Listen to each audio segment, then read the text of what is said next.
Yes, you can. It's the weekend, and that means it's time to look at the week ahead. Welcome to the Fantasy NBA Today podcast, a sports ethos presentation hosted by yours truly, Aaron Bruski, FSWA Hall of Famer Steve Dr. A. Alexander. We'll also be talking with our own Mark Camero, who handles most of our Dynasty coverage around here, does a tremendous job every time we have him on. He's going to help us break down the best streamers, and then we're going to look at some of the buzzy Dynasty guys. There's a lot of them out there. Before we get into that, let's say hi to our sponsor. BetOnline continues to be the world's most trusted betting platform and your number one source for online betting in 2025. Whether you're a seasoned fan or a first-time bettor, BetOnline is your ultimate game day companion with the largest selection of odds on everything from football to NBA, college basketball, NHL, and UFC. BetOnline is your number one sports betting source for the new year. From touchdowns to three-pointers and hat tricks, BetOnline has you covered on every game, every play, and every win. BetOnline, the game starts here. So as mentioned, we're going to break down this schedule here and then also look at which squads have solid streaming options both early in the week and then late in the week. And then we'll get into the Dynasty discussion. Doc, how are you doing over there, sir? It's been a while. No, we didn't get to talk for a whole week. I've been working on my golden tee. I'm doing well. Does that catch your interest? I am here. You are here.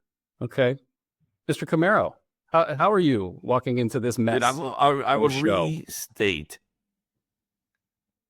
You know, restate what? That if I show up to Dahlonega, my thing we said off the air. I told you off the air that you will never beat me at Golden Tee ever. And then you However, laugh. I will add like a it was caveat. the most absurd thing I'd ever said in my life. Mark, how are you? I'm doing good. Yeah, let's shift this from Golden Tee to fantasy basketball. If I teach you how to play Golden Tees, then you will have a shot. You'll be my mentor? Just like fantasy basketball? Yeah. You'll teach me the ropes? He doesn't look so excited. Mark, how are you doing, man? Well, that's the problem. I've taught people here how to play, and now they beat me sometimes. So whatever. Are we going to talk about basketball? What's up, Mark? What have you been working on, Mark? How are things in the fantasy basketball world? What have you been working on these days? Going good. I'm working on a trade deadline, kind of a Dynasty buy-sell primer. That should come out Tuesday of next week. Or Tuesday this upcoming week, so a few days. You know, that's going to be about 7 to 9 days ahead of the trade deadline. Maybe you can make some moves ahead because once moves go down and trades happen, then everyone might be in on these names, but I'm going to try to identify some names, some buys, some sells, or some holds with some names that I think could be moved at the trade deadline. That's really what I'm working on. Then, of course, the weekly pun intended pods as well. I love it. That's always my favorite stuff is getting ahead of the curve because it's like one thing to see something happen and then get excited about it. But if you can get 1 to 2 to 3 weeks ahead of the curve and just kind of collect whatever it is that you're looking for, that's obviously the best way to do it. Let's get into this stuff here. Setting up the slate, so to speak. We have in this upcoming week, we got just 2 teams with 2 games. Indy, who I tried to make believe was flying from France back for a home series against the Spurs.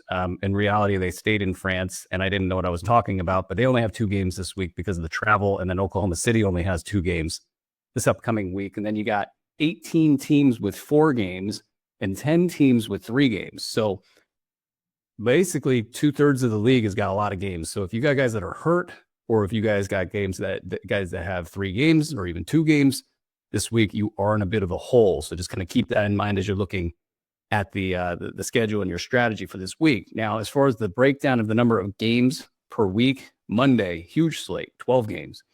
So not great streaming opportunities there. Tuesday, 4 games. That's a good day for streaming. Wednesday, 11 games. It's kind of an old school week with a lot of games packed on certain nights, though usually it's Friday night, which has 7 games, and then Thursday's got 5 games.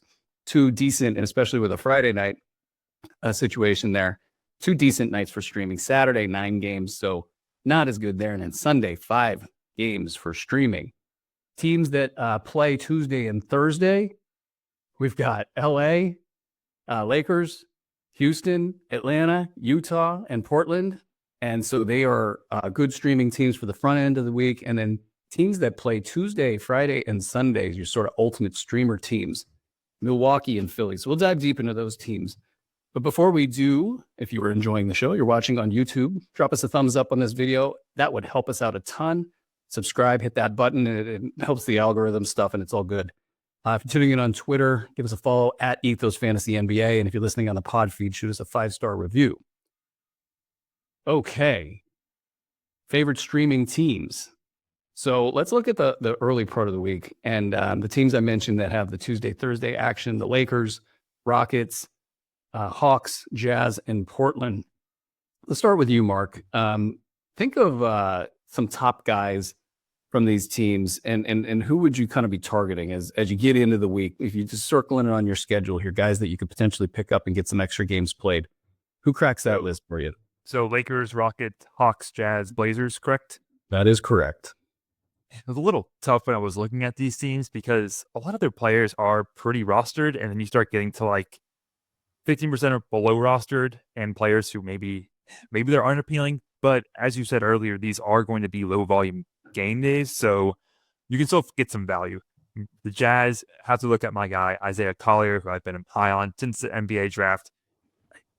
He's starting to kind of figure things out a little bit. There's still the turnover issue, still some field goal percentage issues, but the assists are really piling on, and it's not just because he has the ball in his hands a lot. He actually is creating a lot of opportunities, driving to the rim and creating these openings and finding those passes. If you can handle the turnovers and poor field goal percentage, then the passing and drive game, I think that's going to help your fantasy squads there. With the Blazers then, move there.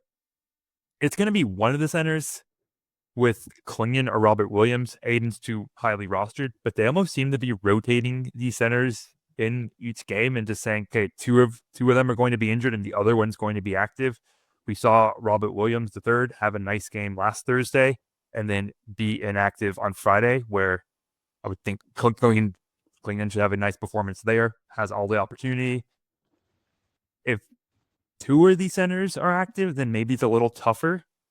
Then you could also look at Tamani Kamara, who's going to always be good for steals and maybe can give you enough offensive juice, just depending on the night. Maybe you catch enough lightning in a bottle there, but at least you get some steals. At least you can trust his minutes. So definitely look at Kamara as a guy on the Blazers there. So if you were to order those guys, what would be the order, you think? Ooh. If you know that two of Aiden Klingon and Robert Williams III are to be out on the night, then I would go with whoever the third center is. I feel fine playing Klingon or Robert Williams III.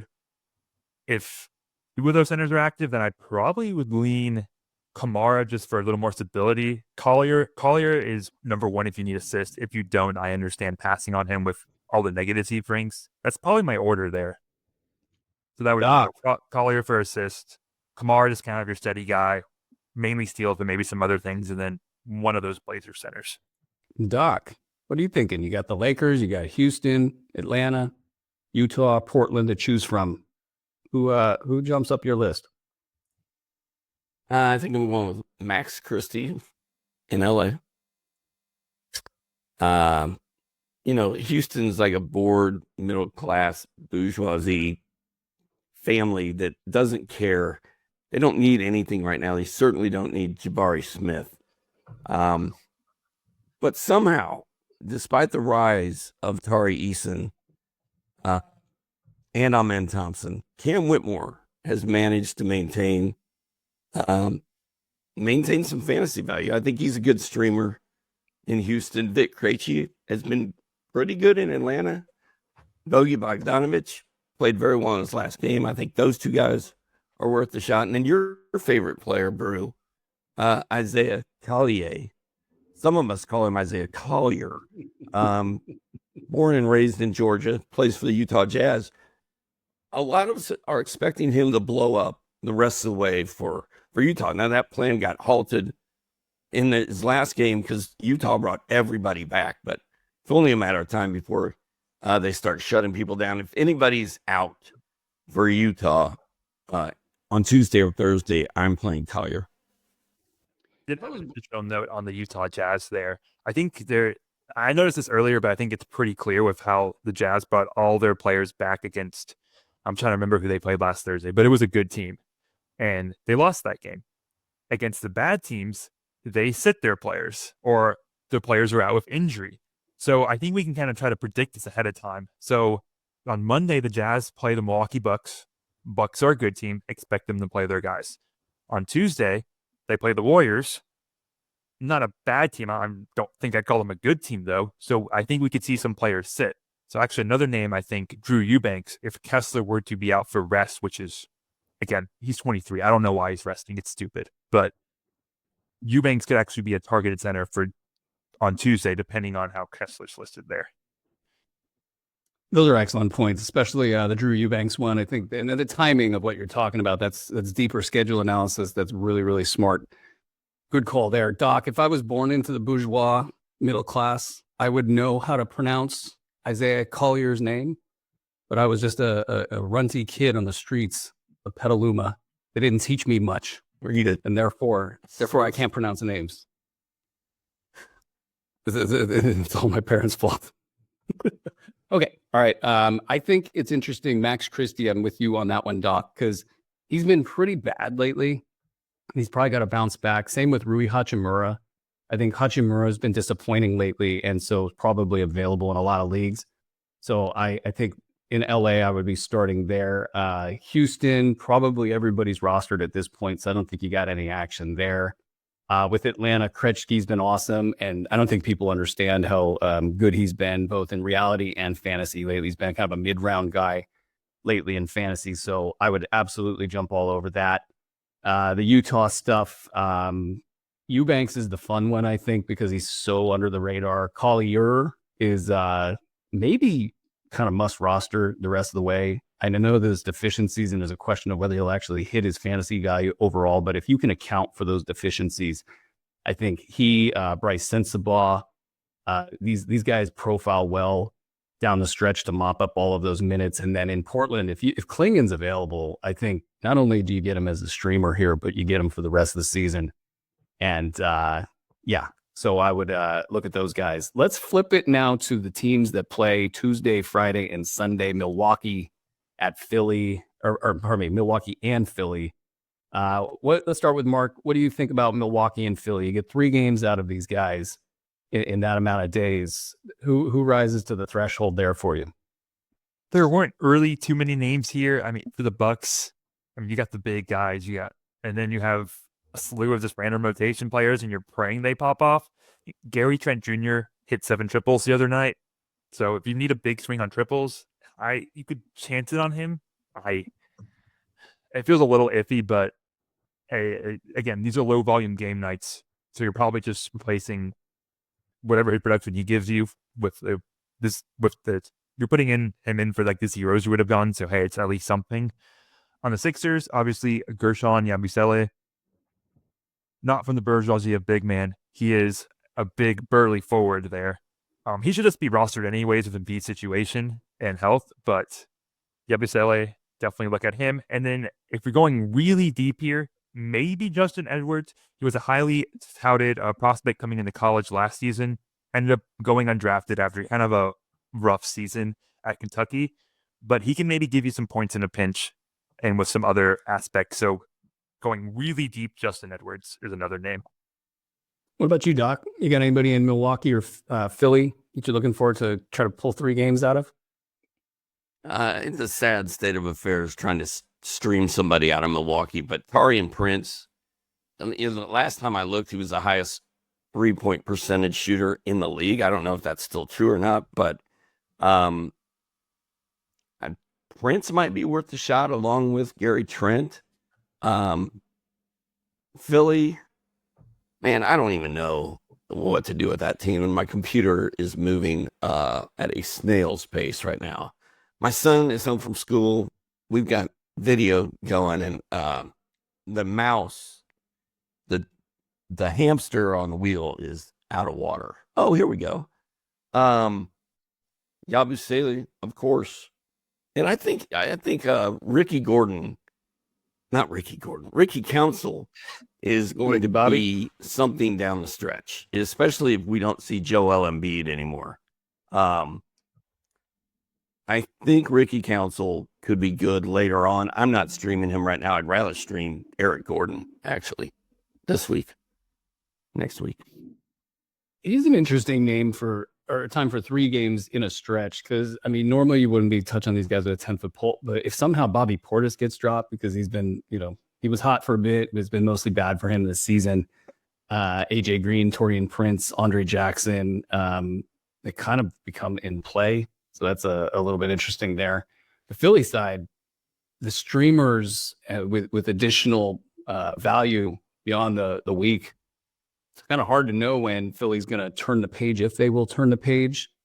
It feels like they got to probably at least wait till the end of the All-Star break for that to happen. And a lot of stuff happens in that All-Star break too, where decision makers get together and a lot of team trajectories change during that week. So I don't know if the Ricky Council hit, so to speak, will hit right away. If they throw in the towel, though, he definitely rises up the list for players that you would want to consider having on your team as a silly season stash kind of a deal. Yabusele, Caleb Martin. These are probably the guys that I start looking at first. You could almost throw like an Eric Gordon in a lineup and maybe get some value out of him for 3 games.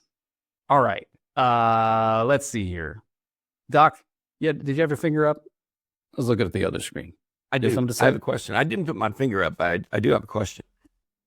Let's say you guys are playing in a weekly lineup league, right? And you have to set your lineup on Sunday night. And you've got Tyrese Halliburton on your team, and he plays 2 games. And let's say you also have Mike Conley on your bench who plays 4 games. Would you start Mike Conley over Tyrese Halliburton? Is this question for a friend? Yeah, I was going to say, that was exactly what I was going to say, Mark. Are you? It is not. I'm not in this right now. I'm not in this situation, but I know that there's fantasy advice. I'm probably someone out there that is in that situation. Is their name? I'm doing this is for the fans. Alexandre. Oh, okay. It's for the fans. All right. Okay. It's for the fans. I don't know. Paper, rock, scissors for you, Mark, to go on this question. Oh gosh. That's a tough one. I mean, 3rd round value for the season and lately. I mean, maybe you could also say, hey, Halliburton's traveling back after going from overseas. Maybe you expect a little bit of just travel lag maybe in that game too. Maybe that sways you off a little bit. That actually may sway me to Conley there, which maybe that seems like you're too much meta thinking. But I mean, Conley's been pretty decent. They don't have Dante DiVincenzo. They need Conley to step up. So I'd probably roll the dice on the 4 games and go for a little bit more of that discounting stat juice there. If he plays 3 games, Conley, and he stays in a late round value, he won't catch Halliburton.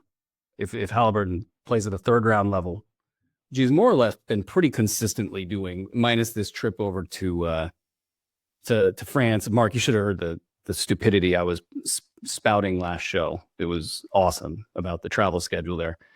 I would go with Mike Conley because I feel pretty good about him playing 4 games. They're trying to right the ship there, and he's a huge piece of that. He's always been a huge piece of that. Them being good has been tied to Mike Conley being on the floor ever since he's been there. So I think I would do the 4 games versus the Halliburton for 2. It could backfire, but how much would it backfire by? Not a lot. Well, it could go either way, because if you go with Halliburton just because you know he's going to give you 2 good games and he happens to miss one of those games, then you lost. Conley, if you go with him, banking on him playing 4 games and he misses 1 game, you probably lost. You need Conley to play all 4 to be better than Halliburton playing 2. But on the other hand, if Conley plays 4 times and has 1 really good game like he did his last time out on Wednesday when he had 18 points, 5 boards, 8 assists, 2 steals, and 4 threes, if he does that 1 time, then he can stumble his way through the other 3 games and you're going to be better off. So I think I would play Conley and just hope he plays all 4. And the other thing here with Halliburton is he's had maybe about a 5th of his games that have been, say, mid to late round or worse. So you got about a 20% chance, and what would be the math on that, probabilities, people, If 20% is the threshold and there's 2 games, what's the likelihood that at least one of those games is a bad game? That's kind of the math. It'd be what, 0.8 of a good game. So good game, good game. Probably both games. So probably of not having that for both games. 0.6 would be 1 minus 0.64. That's 0.36. 36% chance of a bad game. At least one bad game. Dude, that was excellent math. I love that. Yeah, that's the percentage that you're kind of working with there. And so, yeah, you got about a third chance that Halley's going to have one bad game. Now he could alternatively have a top 10 game and wipe the equation the other way. And so that's what we're working with here. But I don't know, the Conley thing, if they maybe rest him because he's super old, but like I really just think he's going to get 4 games. So that's an interesting question to just toss out there. Do you want to do one more of those, or you want to move on? Yeah. No, that was fun. Let's do one more. What about? Is it for you or is it for a friend? I mean, is it for a friend, right? No, this is for the fans. Or was this already used segment? Help Steve set his lineup. No, because I think these are interesting discussions. Jalen Williams for 2 games. Okay. And I'm trying to find a good 4-game player that would make you think. I could see DeAndre Hunter or Jaden McDaniels for 4. DeAndre Hunter. Okay, so DeAndre Hunter, Jaden McDaniels for 4, or Jalen Williams. Both of those guys play 4 times. Would you consider playing those guys over Jalen Williams? The interesting trend with Jalen Williams is right now with them being banged up, his efficiency is taking a hit. He's been kind of a top 75 producer lately. So I would hold that against him a little bit. I think a bounce back is probably on the way, but he's a similar producer to Halley. What were the 2 names? McDaniels and who? DeAndre Hunter or Michael Porter Jr. works also, I think. Those are all 3 guys. Mark? Ask me again next week and I'll have an answer. I think I would probably go with the games. I don't think I would start DeAndre Hunter over Jalen Williams. I would start Porter, and I think I would start McDaniels just because he's kind of hot right now. And like you said, Jalen Williams is kind of inefficient at times. And if SGA and Lou Dort go on heaters, then Jalen can kind of take a little bit of a back seat at times. So if he has one bad game out of those 2, you're going to win with a 4-game guy, I think. It's also, I wonder how much this should matter, but when you've got 2/3 of the league playing 4 games and you've got your 2-game guys that you got to try to figure out, how much does it hurt if they have one bad game? You're going up against guys that have 4-game slots all across the board. Your games played numbers already suffering. It feels like you can mitigate that risk by having more 4-game guys in your lineup and going away from your 2-game guys. It's tough. That's the I've always kind of held a threshold of like early round players, the only players that you can consider in a 2-game week to go up against a 4-gamer. And Jaden McDaniels has been great. He's been a top 50 guy lately. I see the finger. What you got, Doc? The other thing to consider when we're looking at that, and we've got a list of teams with back-to-back games in front of us, is Atlanta, Denver, Minnesota. All of the teams we talked about that play 4 times all have a back-to-back. And that makes Conley iffy for one of those games, I think, because he's like 37 years old or whatever.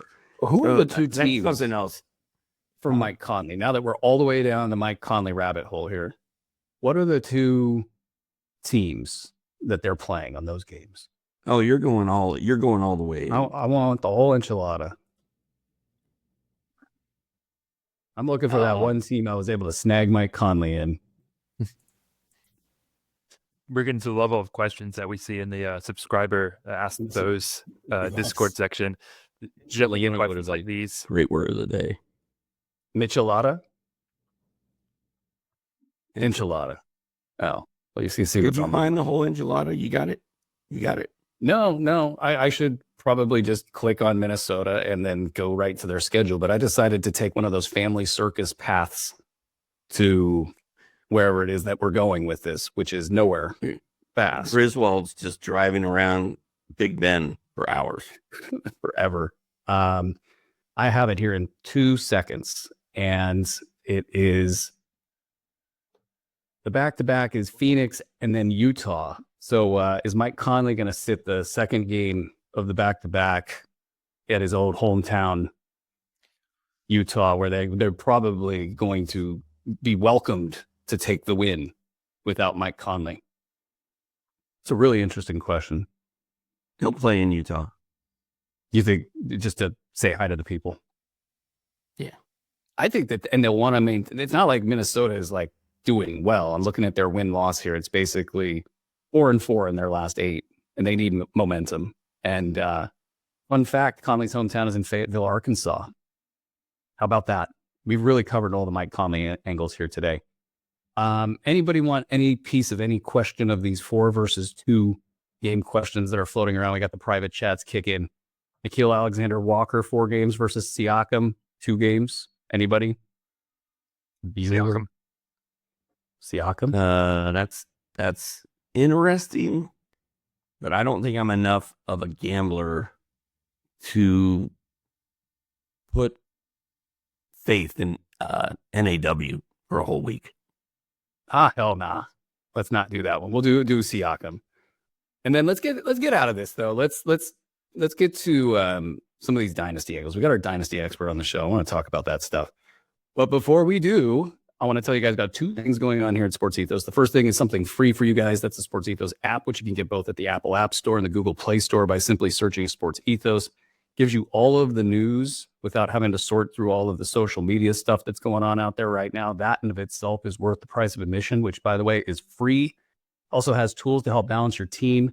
And a trade evaluator, we just added. We're going to be adding all sorts of stuff on a weekly, monthly basis. The trade evaluator is based on the B150 projections, which, by the way, another B150 is coming out during the All-Star break. So keep an eye out for that. The other thing I wanted to tell you guys about is our baseball draft guides coming out soon. So if you guys play fantasy baseball, you're looking to get involved, check out our All-Sport Fantasy Pass, which you can find at sportsethos.com.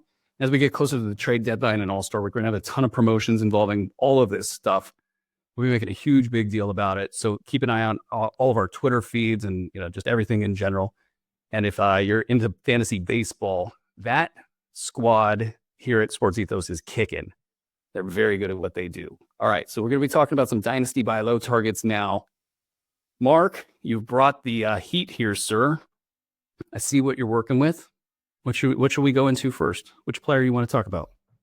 I think before we get into players, I want to go on my buy, sell spiel here, where I really hate the term because, like, if everyone's calling a player a buy, I think we've talked about this in the offseason, but if everyone's calling a player a buy, so like Donovan Clingan, yeah, buy him. Everyone should get him. He's not a buy because then everyone's valuing him as this must roster player. He's not a buy anymore. You can't get him at cost. I also hate discussing players and as like assets and at cost and stocks and stuff. It just, I think, tends to be the simplest way though, but it doesn't always sit well with me. But yeah, it's always to me relative buy and relative sell. And can you get these players at a maybe a cheaper trade price or giving up less in a trade than what you think their production will actually be?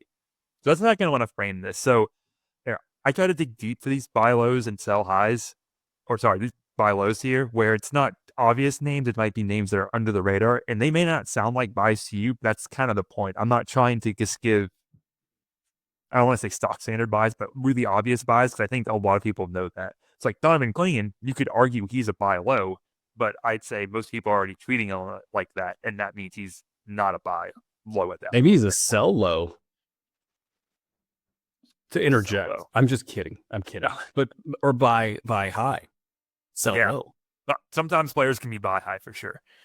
But yeah, what I mean by that, and sorry, I'm just taking you off track here, but like it's just like every market has its own thing. Like if a player's super good and everybody's afraid that that's going to stop, you might want to buy that high.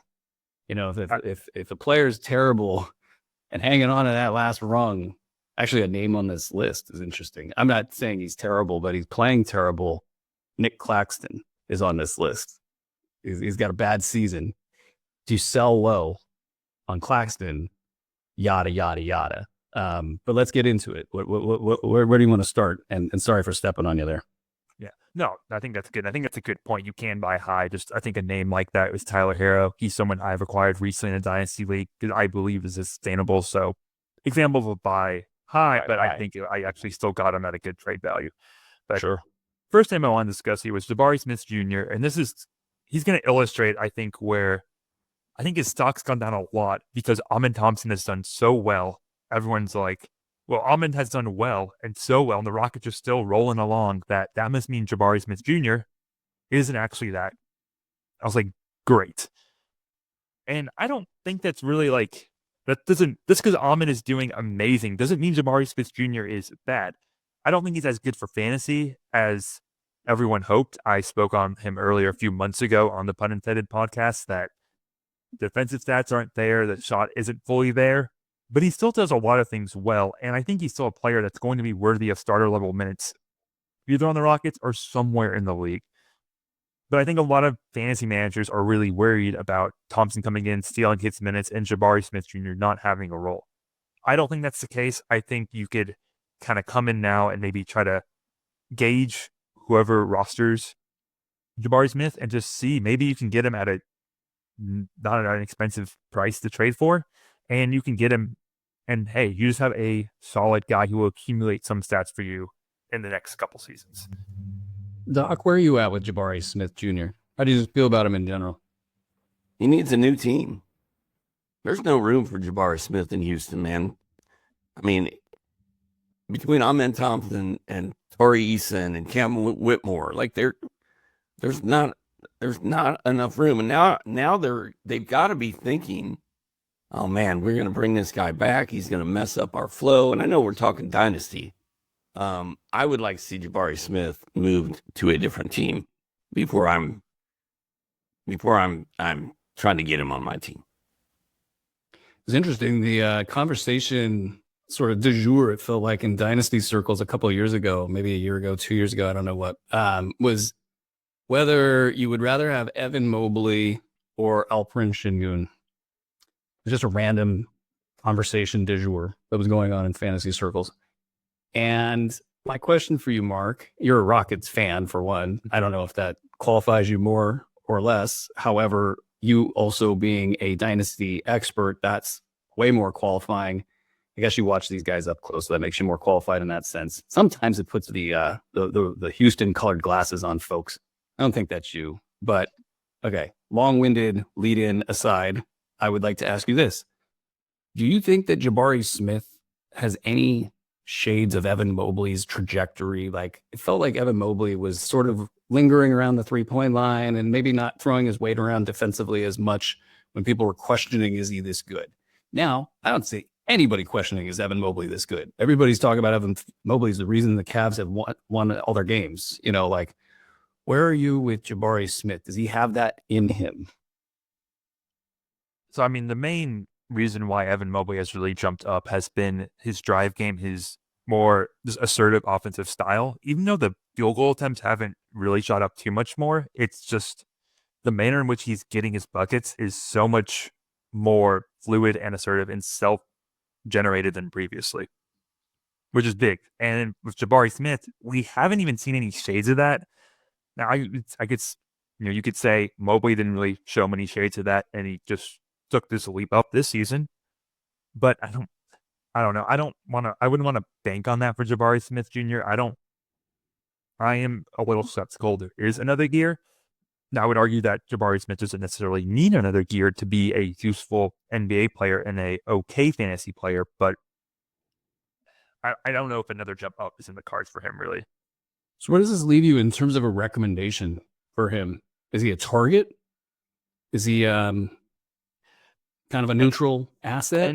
An opportunistic target, which is why I kind of want to have that spiel on the buy-sell. So this is where I think if the manager who rosters Jabari Smith is really out on him saying he didn't make the leap I thought this season, I think, not that I think they may not think he's garbage or whatever, but he's definitely not going to be a core part. Maybe you just swoop in and you can get a nice little depth piece for your roster.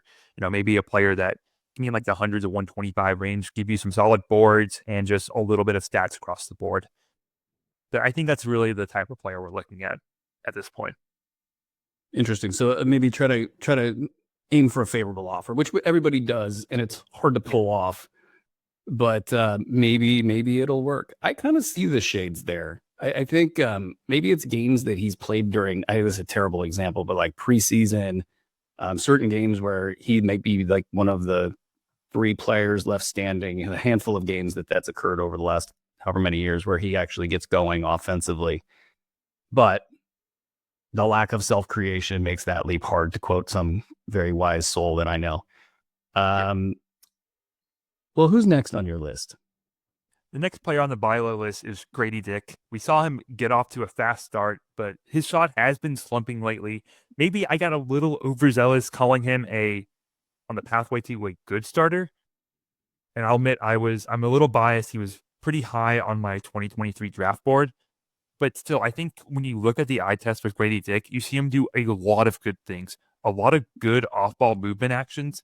Obviously, the shooting is there, the quick trigger, but he does more than just that. He's able to utilize that shot to drive hard to the basket, close out well, and then keep churning the defense and finding that better shot than just that maybe contested pull-up 3 off screening actions.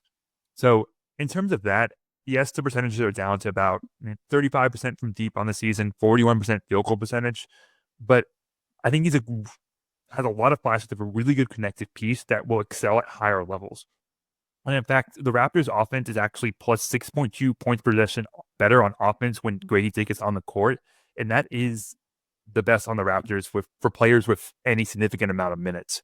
So I think Grady Dick, even if the percentage is not there, I think he is going to be a solid NBA shooting guard.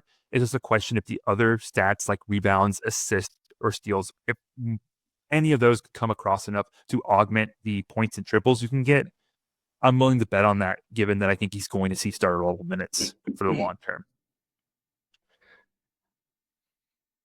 I'm going to avoid all of the dick jokes that can be made here. There's quite a few, and say, how much of this Toronto mess is going to impact him? Like, I guess this year there's a decent chance it's going to impact him this year, but like, let's say it's really ugly in Toronto for the rest of the way. Is that not the most amazing buy low opportunity that you could get?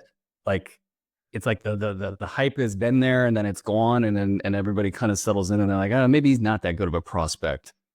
Yeah, I mean, I think that's where we're at now a little bit. I mean, I think he's had some better games of late, so maybe you're trying to get in ahead of that now before before Grady Dick really pops off. As you said, though, the second half of the season could be really rough for the Raptors. So maybe you want to wait, but I wouldn't wait for Grady Dick. I think now is a good time to pounce on him. What about you, Doc? Oh, okay. Enough Grady Dick. Okay, guy, do you have a Grady Dick take? Because we're going to go to the next player here. I was just going to say, if he's this good now, I think he's ascended really quickly. I think if he's this good now, he's going to be really good 2 years from now. I would try to make a play for him. Beautiful. We survived the Grady Dick segment. Who else is on your list, Mark? Partially. Next player is Nicholas Claxton, who you referred to earlier.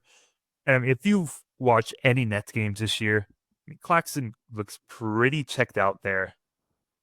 And this is one that's a little bit of a risky one. I mean, given center's aging and his skill set with kind of this more athletic, rim-running big and who provides plenty of blocks, the timeline and where Claxton ages at, this is where you start to see that fall off. But I think it would be just a little early for that fall off. I think the whole net situation is really impacting Claxton there. And I'm going to take a gamble that maybe next season or the season after that really the next 2 seasons looks better than this one. It is a risky buy low, though. He could just also be on the decline, too. But I don't know. This is what are y'all's thoughts on Nick Claxton here? Because this is where I'm really trying to dig deep for a buy low, but I don't know if it's just trending downward or if it is a dip. That's something I struggle with. It's hard when he doesn't have the offensive game that if he had more offensive game, then you could be more forgiving of the lack of overall production. Because you could at least see that there's some light at the end of the tunnel. Because I do believe you're right. There's a mental component to this. Like, he was supposed to have a huge season, and then it's completely the other direction, and that can't not affect the guy. And then how much of it's the injuries dragging him down, and how much of it is, just the overall bleakness of that situation. Also, I wonder, I mean, that game where they lost by like 60 or whatever it was against the Clippers, I wonder how much that game was like maybe a tipping point for that team in general, where they're like, look, man, we are all the way checked out. This thing sucks. They were not trying in that game. Jordy Fernandez was, he looked really shook. And I've watched Jordy for a while out here in Sacramento. He doesn't get shook very often. So, there's at least reasons why he could be better, but the lack of offensive game really concerns me, because if he's not getting blocks, the value is going bye-bye. And so, and that window for big men as well, the blocks start falling off pretty quick. So I don't know. I'm personally out. What do you say, Doc? If you had to look long term with Claxton, you're all the way out. Yep. I'm out. What about you, Mark? 3 years ago, I was excited about Claxton. I thought he was going to be a really good player. Tons of upside. And I was excited about his future. Now I'm in a very different place, and I'm just done. I'm out. There's so many other centers that are fun, and there's just nothing fun about having Nick Claxton. But see, this is why when everyone's zigging and saying Claxton's out, this is where you can tag and get back in on him. So It's true. this is where that relative buy. If everyone thinks he's this bad, well then, hey, if it's maybe this is that buy lowest opportunity potentially. That's kind of illegitimate concept. Now he may just be, I don't want to say cooked or anything, but obviously could do a lot. Could be the new norm from him, and you lose out. But it is a chance and opportunity. I always kind of approach these questions as like the league I'm playing in is a bunch of sharks, and they know their stuff, and they're not going to just sit here and blindly not know things, right? But he does fit the profile, Claxton, of somebody that you should try to target with low ball stuff and see what you can get. And if you go low and it doesn't hit, I think you'll be fine. Here, what I've found is even in my Sharky leagues that somebody who's got a Claxton is going to be like, nah, I can make it work. I'm not letting go of Claxton at that bottom barrel price that you're going to send my way. Hence why I don't send out that many offers, is I feel like they're going nowhere 90% of the time. However, what else you got on your list here? The next player, we'll go with a player that is, playing well, but maybe not as well this season, in Jaylen Brown, who percentages have actually just kind of, I don't know if it's been understated or not. I feel like Celtic stocks is always weird in general discourse, but I think Brown's season has gone a little under the radar, and the fact that his percentages has just kind of dropped off in general. So I did a little bit of deeper digging, and his shot diet is the same. It's not like he's taking more threes or more long twos or anything like that. But his percentages are just kind of straight down across most zones of the court. His long mids, this is all data from Cleaning the Glass. His long mids, the field goal percentage is down from the mid 40s to 33%. The short mid rangers down a few percentage points as well. He's shooting much worse on above the break threes, down to 30% from the mid to upper 30s the past couple seasons. And I mean, all the numbers I cited, they're well below his career averages when he's really emerged on the scene a few seasons ago. So, I mean, what do I think? He just randomly dipped down this year, or it's just a bit of an extended slump? I mean, I would say it's more of an extended slump. Additionally, his assists are actually up a tick as well. So I'm willing just to bet on the shooting percentages, come back to previous norms, come back to his career averages, and then you can just enjoy what you normally get from Jaylen Brown. Doc, you got any Jaylen Brown thoughts? I'm not a Jaylen Brown guy. Too many turnovers. Every time I look at his year-end stats and where he ranks, he's not that good of a fantasy player. He's a great real-life player for the Boston Celtics. I think he's overrated because of his name. He gets drafted too early because of his name. I think people think he's better at fantasy than he is. And, I haven't studied the numbers. I don't claim to be a Dynasty expert, and maybe what I'm saying right now is making that very clear to everyone, but I'm just not feeling Jaylen Brown. I always let somebody else draft him, and I think in a dynasty league, unless I was getting rid of a guy I really didn't have faith in, I'm not really like targeting Jaylen Brown.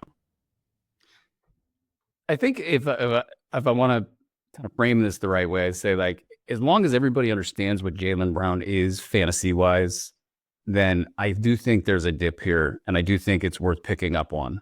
Like, if everybody understands exactly what Doc said, it's that he's not a fantasy guy. The name's bigger than the game, and we're all on the same page. What I've been sensing out of the Celtics, especially the last 3 weeks, is they're just cruising. They're coasting. They're going to do the turn the switch on thing, and that leads to bad shots, leads to and maybe the shot diet's not being impacted, but the execution of the shot diet just is not quite there, and they get a burst of solid play when they start getting serious, say after the All-Star break. Let the league know where they're at, kind of a deal, and then in April, maybe cruise into the playoffs, sort of a deal. So that late February, early March, if they let up off the gas in the playoffs, that's bad, obviously, for a lot of leagues. But I do think that you're onto something here, Mark, where Jaylen Brown could be a lot better. Maybe not a lot better, but a reasonable amount better than he has been within the context of how he's playing. Now, this next name you have on this list here, Mark, is super interesting, and we've only got like one or two to go here. What's up with Isaiah Stewart? Yeah, Isaiah Stewart is the next buy low, and this is an example where I'm seeing a strong NBA skill in him that I think will lead to more minutes. Probably not in Detroit, but I think another team could come swooping in the offseason, and this is where I think you can get ahead of that and get on that now and then reap rewards later. So I don't think many people realize just how good of a rim protector Isaiah Stewart has been this season. Per NBA.com's rim protection stats, he's allowing around 47% at the rim for players who defend at least 4 shots a game at the rim. I'm using that shot filter to kind of filter out like a guard who defends, 1 shot at the rim in transition or whatever. So it's mainly your centers here. That 46 to 47% at the rim is an absurdly impressively low percentage. It's actually second best in the league. So, Isaiah Stewart's actually been that good at protecting the rim. Maybe the shot defended volume isn't as high as other players just because he doesn't start for the Pistons, but that's still a healthy sample and a healthy total and percentage that we're seeing from him. We talked, I think it was 2 weeks ago or a month ago at this point, about Jalen Duren and how maybe his prospects in Detroit look a little shaky. I think something's going to give here. Either I think someone's going to push for trade for Stewart, maybe at the trade deadline, probably more in the offseason. But I think Stewart could play a bigger role someplace. And I put my money where my mouth is. I noticed this trend back in late November, I think it was. And I traded Miles McBride and Jalen Wilson for Isaiah Stewart, and I got a late second for him in a dynasty league. And while the production hasn't fully been there yet, you still get the good boards with him. You get some blocks, and then the other stats have been a little middling. I think there's a chance that Stewart could find himself in more playing time, in a more favorable playing time situation sooner rather than later, and then you can reap the additional stats from those additional minutes later on. It's super interesting, right? Like, if he was in the starting lineup, I don't think anybody's mistaking Cade Cunningham or Tim Hardaway Jr. or Tobias Harris for super good defenders. And there's been some other guys in and out. Jaden Ivey was there for a bit. Asar Thompson's there now. Isaiah plays with a guy, Ron Holland, who's at least physically, not a non-factor. How good he is another question. But it's not like this team has a ton of great defenders. And that, to me, makes your numbers stand out a little bit more, is that if he's going to be good while the other defenders around him are not, or maybe teams are taking more wild shots around him because they are getting past the first few levels of the defense, that noise goes away over the long haul, though. If he's going to be this good, and he's been on the radar in fantasy leagues this season, like when Jalen Duren was struggling, Stewart was kind of a top 120, 130 guy. and that at least earned a pickup a couple of times in fantasy leagues, and he's been back down into the 200s lately. Doc, what about if you? How do you feel about beef stew in general? Like, do you think that like next season or the year after that he has a chance, or are you gonna kind of wait and see in standard leagues, not Dynasty? He had a block on Jalen Johnson on Thursday that was unbelievable. Like, it was amazing. Now, I don't know if it was Thursday. It might have been. I don't know what day it was. It was this week, and I was watching the game, and I mean, he went up and the rims here, and like it was such a great block. I was like, man, that guy has got so much talent. And we really haven't gotten to appreciate it yet or see it. And we're not going to anytime soon because Jalen Duren is taking off, right? He is shooting off into orbit right now. So Stewart, in my opinion, needs a new team. But there's enough good stuff that he does that I think in the right situation, he's still got a chance to blow up in the next year or two. I think, and also,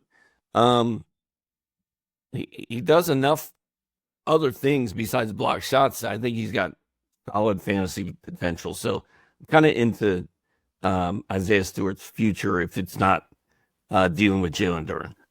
There's been a lot of stops and starts there. I mean, there was a couple, hype moments for him, and then they started him shooting threes, and then it was not a thing, and then he kind of got good at it a little bit, and you do wonder if he does get favorable contract status, a team wants him, and he's got the locked in role. Would they let him do a little bit more in the dribble handoff game, and kind of grow out that stat set a little bit better? Interesting stuff there for beef stew. All right, we're at the end here, Mark. Why don't you give us a few bars on Rob Dillingham, and then we'll get out of here.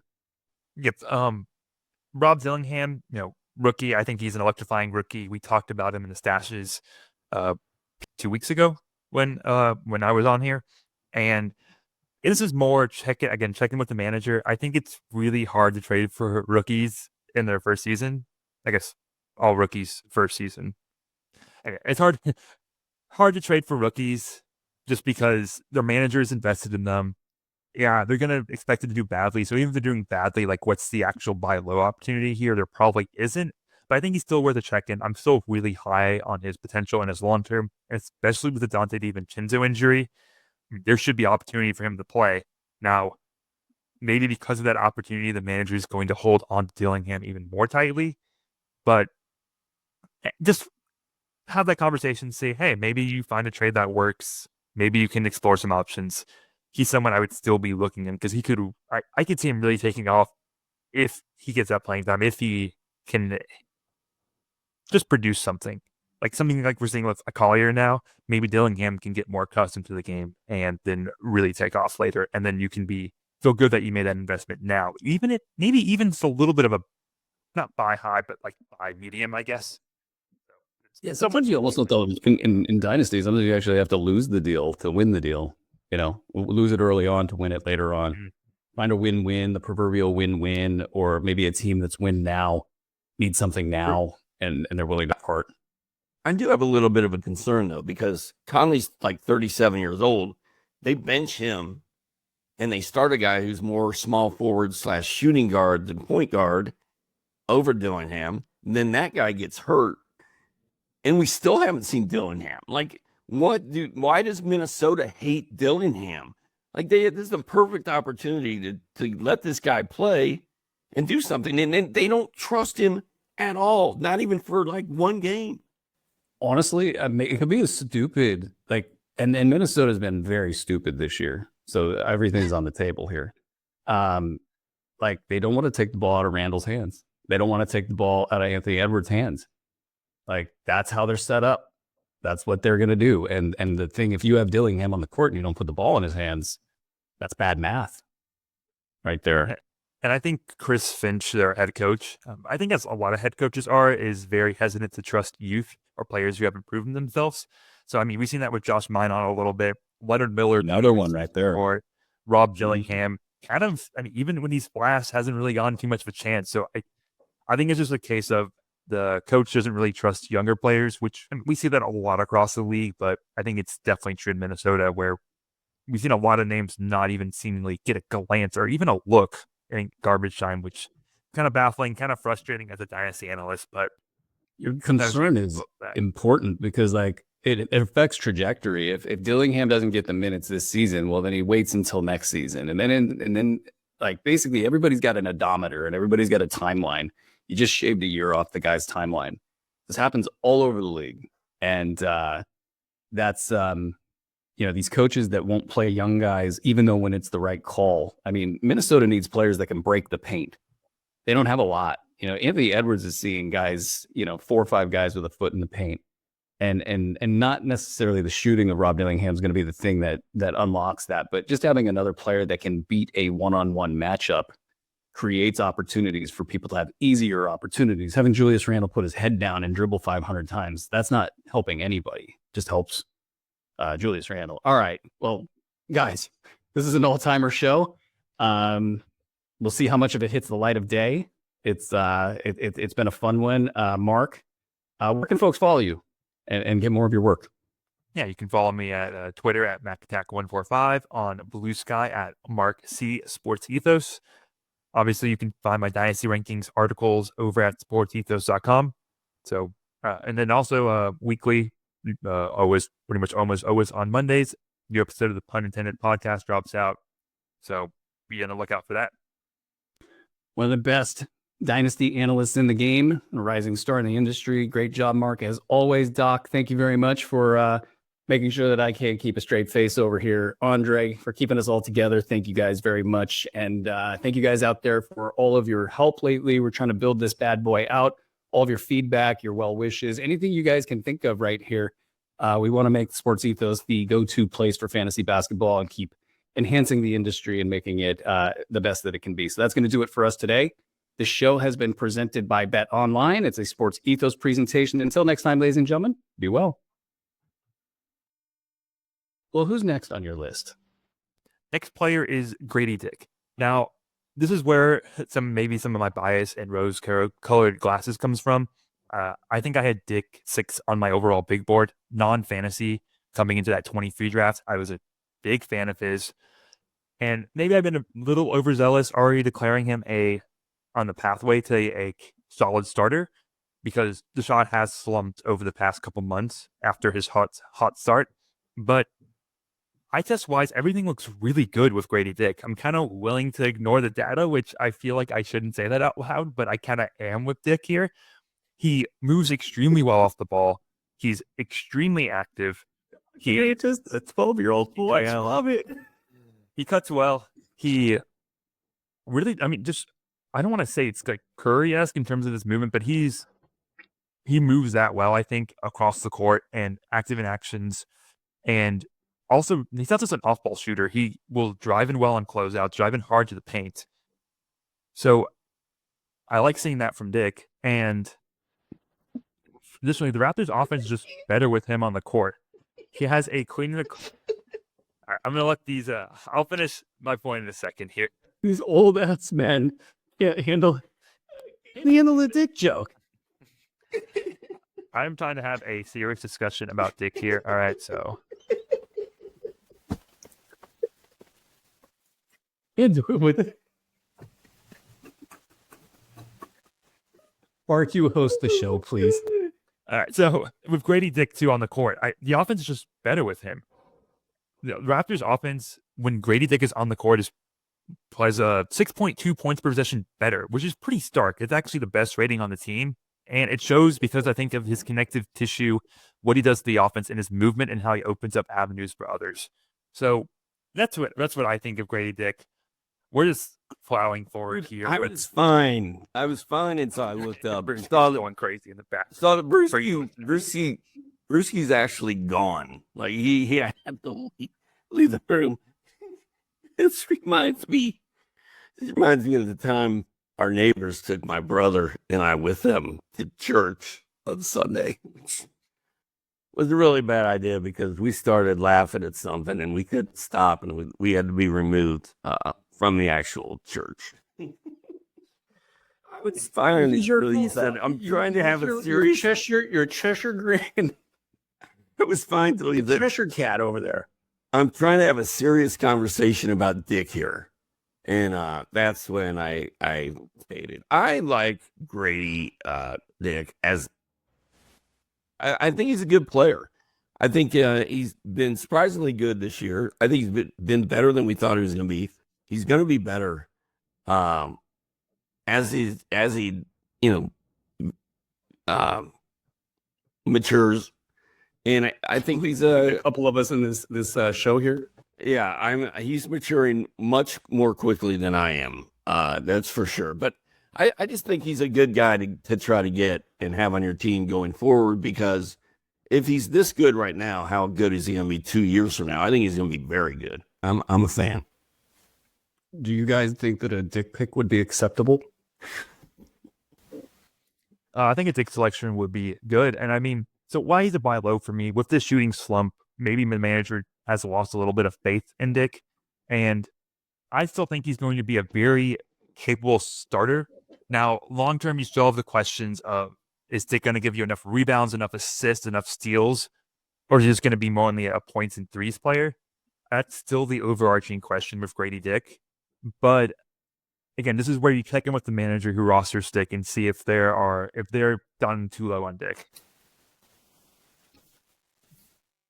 I have faith in the youth in this country. Thank you for holding it together, Mark. We can do this. Let's pivot out of this and get to the next player on your list, who it's so exciting. I believe you're talking about Nick Claxton here, right? Nick Claxton, yes. What are your thoughts on Nick Claxton? I'm gonna pull it together here. I